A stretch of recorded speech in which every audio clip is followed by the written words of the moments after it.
ചെർപ്പുളശ്ശേരി നഗരസഭയുടെ പഴയ bus stand കെട്ടിട സമുച്ചയം പൊളിച്ചു നീക്കുന്നതിന്റെ ഭാഗമായി സ്റ്റാൻഡ് യാർഡ് പൂർണ്ണമായും അടച്ചിട്ടു.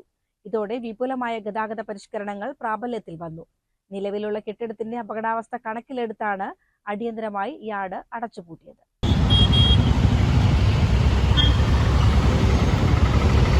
പുതിയ ക്രമീകരണം അനുസരിച്ച് പട്ടാമ്പിക്കൊപ്പം ഷൊർണൂർ ഭാഗങ്ങളിൽ നിന്നെത്തുന്ന ബസ്സുകൾ പഴയ ബസ് സ്റ്റാൻഡ് പരിസരത്ത് യാത്രക്കാരെ ഇറക്കിയ ശേഷം പുത്തനാൽക്കൽ ബസ് സ്റ്റാൻഡിലാണ് പാർക്ക് ചെയ്യുന്നത്.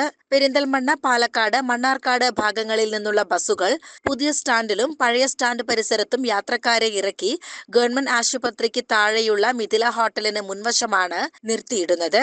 ഒറ്റപ്പാലം ഭാഗത്തു നിന്നുള്ള ബസ്സുകൾ പഴയ സ്റ്റാൻഡിന് മുൻവശം യാത്രക്കാരെ ഇറക്കിയ ശേഷം മിഥില ഹോട്ടലിന് സമീപമാണ് പാർക്ക് ചെയ്യുന്നത്.